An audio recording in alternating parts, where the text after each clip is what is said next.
আসসালামু আলাইকুম এভরিওয়ান। বেশ কিছুদিন পর ডিশ অ্যান্ড ডায়েরি উইথ ওয়াদাস ফ্যামিলির ব্লগে সবাইকে স্বাগতম জানাচ্ছি। অনেক দিন ধরে ভিডিও দিচ্ছি না, আসলে ইচ্ছে করে না এখন আর অলরেডি আমার অনেক ভিউজ এবং ওয়াচ টাইম কমে গিয়েছে। তো যাই হোক, আজকেও দিতাম না, বাট অনেক জোর করে মনকে মোটিভেটেড করলাম যে না, একটু দিয়ে দেই। ঈদের পরে অনেকগুলো ভিডিও জমে আছে, বাট ভিডিও এখন আর এডিট করতেও ভালো লাগে না, ভয়েস দিতেও ভালো লাগে না। যাই হোক, সবাই দোয়া করবেন আমার জন্য, আমি যেন আগের মতো রেগুলার ভিডিও দিতে পারি আর সবার সুন্দর সুন্দর কমেন্টগুলো পড়ে তার রিপ্লাই দিতে পারি। এখানে আমি শেয়ার করছি ঈদের দিন রাত থেকে পরের দিনের সারাদিনের ভিডিও। এখানে সন্ধ্যার পরে গরুর পা নেহারি গরম করে নেওয়া হয়েছিল। কয়েকদিন ধরে নেহারি যদি গরম করা হয় তাহলে টেস্টটা খুবই ভালো লাগে। আর এক পাশে গরুর ভুঁড়ি তো পরিষ্কার করে নিয়েছিল ভাবি আর আমার শাশুড়ি মিলে। তো গরুর ভুঁড়িটাও সিদ্ধ বসিয়ে দিয়েছে লবণ আর হলুদ দিয়ে। দেন পরের দিন পরিষ্কার করা হবে আবার। আর সন্ধ্যার পরে একটু শরীরটাকে একটু চাঙ্গা করে নিচ্ছিলাম চা খেয়ে। এখানে চা বলতে দুধ চা খাচ্ছিলাম আর সাথে একটু কফি মিক্স করে নিয়েছিলাম, কফি পাউডার আর ঝাল ঝাল নিমকি ভাজা দিয়ে। ভালোই লাগছিল। তো আবার মধ্যখানে আমার ছেলেও এসে একটু নিমকি খেতে চাচ্ছিল। কারা কারা আমার মতো এরকম দুধ চার সাথে কফি মিক্স করে খেতে পছন্দ করেন জানাতে ভুলবেন না। আমার কিন্তু এই জিনিসটা খেতে মাঝে মাঝে ভালোই লাগে, সবসময় অবশ্য খাই না। তো দুধ চাটাও সবসময় খাওয়া হয় না, বাট যখন ইচ্ছা হয় তখন একটু ভালো করে লিকার দিয়ে দুধ দিয়ে খেতে খুব ইচ্ছে করে, তখন খাওয়া হয়। আর কফি যদি থাকে বাসায় তখন একটু কফি মিক্স করে নিই, খেতে কিন্তু দারুণ লাগে। এখানে কিন্তু আমার ছেলেকে রেডি করে দিয়েছি, রেডি করে দেন আমরা রেডি হয়েছিলাম। বেসিক্যালি আমরা আমার ননসের বাসায় যাব, আপুর জন্য কোরবানির মাংস রাখা হয়েছে। তো মাংসটা দিয়ে আসতে যাব, আর ঈদের দিন ওদের বাসায় দাওয়াতও ছিল। তো দুপুর বিকেলে তো সময় করে উঠতে পারিনি, আর সবারই একটু ব্যস্ত থাকে কোরবানি ঈদে। তো সেজন্য সন্ধ্যার পরে আমরা বের হয়েছিলাম, আমি ভাবি ভাইয়া আর বাবু, আমরা 4 জন গিয়েছি, আর কেউ যায়নি। পরে আমরা ওনাদের বাসায় গিয়ে রাতের খাবার খেয়ে আস্তে আস্তে আমাদের প্রায় 11টার মতো বেজে গিয়েছে। আর ওই বাসায় গিয়ে আরেকটা বাবু আছে আমার, আমার ননসের জায়ের ছেলে। তো ওর বয়স 1 বছর হয়নি এখনও, বাট ওকে দেখে আমার ছেলে খুবই ভয় পায়, দূরে দূরে থাকে। আর ও আমার ছেলের চুল ধরে টানে দেয়, তারপর জামা ধরে টান দেয়, ওকে খামচি মারে, এগুলো করে। ও অনেক চুপচাপ, বাট ওর মনে হয় রাগ বেশি। ওরা দুজন দুজনের সাথে খেলতেও চায়, কাছে আসতেও চায়, বাট ছোটটা আমার ছেলেকে দেখে বাঘের মতো গর্জন করে ওঠে। যেহেতু কথা বলতে পারে না, বাট অনেক কিছু ভাবভঙ্গি বুঝায়, মুখ দিয়ে একটা আওয়াজ বের করে বাঘের গর্জনের মতো। তো আমার ছেলে ওটা শুনে আবার ভয় পায়। তো ও আবার দূরে চলে যায়, যে আবার যদি খামচি মারে অথবা চুল ধরে টান দেয়, সেজন্য ও একটু দূরে দূরেই থাকে। তো আমিও আবার একটু দুজনকে দূরে দূরে রাখছিলাম, কারণ কখন আবার দুজনকে জোরে আঘাত করে ফেলে, বলা তো যায় না, ছোট মানুষ ওরা। যাই হোক, ওখানে ওরা দুজন খেলছিল, আমরা দেখে দেখে রাখছিলাম, আর আমরা বড়রাও আড্ডা দিচ্ছিলাম, গল্প করছিলাম। তো অনেকক্ষণ সময় কাটানোর পরে খাওয়া দাওয়া করে আমরা বাসায় চলে এসেছিলাম। আর যেহেতু টায়ার্ডও, দিনে কাজ করা হয়েছে খুব, তো আর বেশি লেট করিনি, তাও লেট হয়েছে অনেক, বলো আমি 11টা-12টা বেজে গিয়েছিল। আর মাশাআল্লাহ বলতে ভুলবেন না, ওদেরকে দেখে দোয়া করবেন ওদের জন্য। ঈদের পরের দিনে আমাদের দাওয়াত ছিল আমার ননদের বাসায়। তো তো ওনারও অনেক কাছেই থাকে আমাদের বাসা থেকে। তো ওনাদের বাসার সবাইকে বলেছে, তাই আমাদেরকেও দাওয়াত দিয়েছে সবাইকে। তো সকালে উঠে খালি সকালের নাস্তা, তো সকালে নাস্তা বানাচ্ছি দিকে হচ্ছে ভাবি হচ্ছে ওই যে গরুর বটগুলো সিদ্ধ করে রাখা হয়েছিল, এগুলো পরিষ্কার করে একদম কেটে নিচ্ছিল। আর আমি হচ্ছে দিকে বাবুকে খাওয়াচ্ছিলাম। আর কি নাস্তা করেছিলাম মনে নেই আমার এখন। তো দুপুরে হচ্ছে রেডি হয়ে চলে যাচ্ছিলাম। আমাদের যেতে যেতে প্রায় বেজে গিয়েছিল 2টা-2:30টার মতো। তো যাই হোক, কাছেই ছিল বাসা, একদম রিক্সায় 10-15 টাকার ভাড়া ছিল।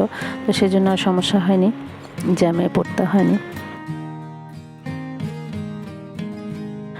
তো প্রথমেই আমি, আমার শাশুড়ি, আমার হাজব্যান্ড আর বাবু, আমরা এই 4 জন বেরিয়ে গিয়েছিলাম। আর ভাবি, ভাইয়া আর শ্বশুর ওনারা পরে রিক্সা আসবে।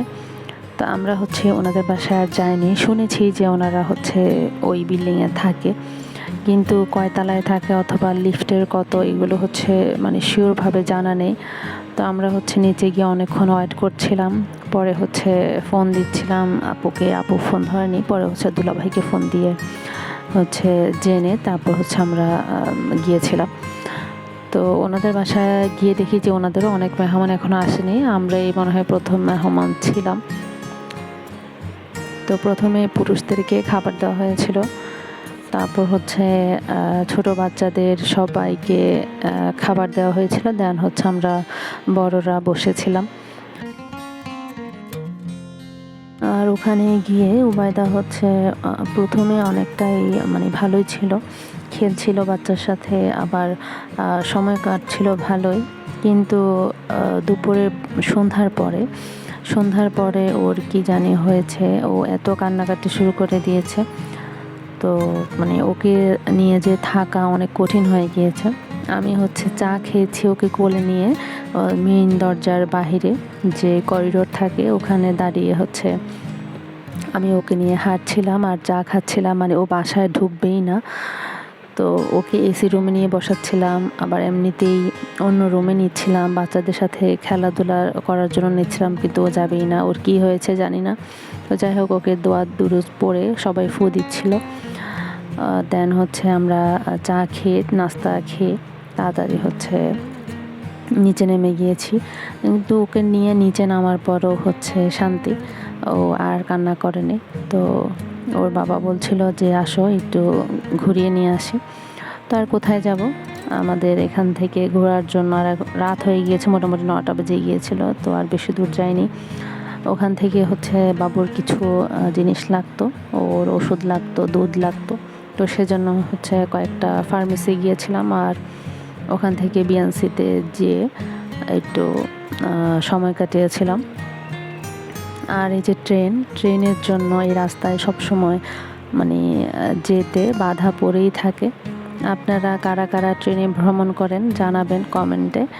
কারণ ঢাকায় ঢুকতে যে ট্রেনগুলো রাস্তা দিয়ে যায়, ওই ট্রেনের রাস্তা থেকে আমার বাসা খুবই কাছে। ট্রেনের আওয়াজ শোনা যায়, বলতে গেলে আমার বাসা থেকে প্রত্যেকটা ট্রেনের আওয়াজই শোনা যায়, শীতকালে বেশি শোনা যায়। তো ঈদের পরের দিন যেহেতু দোকানপাট বেশিরভাগই বন্ধ, বাট কিছু কিছু ফার্মেসি আবার হচ্ছে হাসপাতাল ইমার্জেন্সি খোলা ছিল। তো ওগুলোতেই দেখছিল, বাট ওই দুধটা হচ্ছে কোথাও পাওয়া যাচ্ছিল না। তারপর হচ্ছে আমরা অন্য দুধ নিয়ে গিয়েছিলাম। ও যেহেতু ফর্মুলা মিল্ক খায়, তো মানে ও যেটা খায় ওটা পাইনি আর কি। অনেকগুলো দোকানই রিক্সা থামিয়ে থামিয়ে ওর বাবা দেখছিল, কিন্তু পায়নি। যেহেতু ঈদ, সেজন্য মেবি হচ্ছে স্টকে নেই কারোই। তো দেন হচ্ছে আমরা বিএনসিসিতে গিয়ে ওখানে বাবুকে একটু ছেড়ে দিয়েছিলাম। তো ও তো বাহিরে আসলে মহা খুশি, ওর আরেকটা ঈদ উদযাপন হয়ে যায় বাহিরে। নিজে নিজেই খেলে, নিজে নিজেই হচ্ছে দৌড়াদৌড়ি করে, তখন আর ওর কাউকে প্রয়োজন হয় না। তো আসলে সন্তানের খুশি হচ্ছে বাবা মার খুশি। ও একটু আনন্দ থাকলে আমাদের ভালো লাগে। আর সব বাবা মাই এরকম, যে সন্তান ভালো থাকলে বাবা মা ভালো থাকে। তো যাই হোক, বাবুর জন্য আসলে আসা, এমনিতেই তো আমাদের আসা হয়ই না। তো বাবু হওয়ার পর দেখা গিয়েছে যে ওর বাবা ওকে নিয়ে একটু বাহিরে ঘোরাতে চায়, তো ওই হিসাবে আমারও ঘোরা হয়।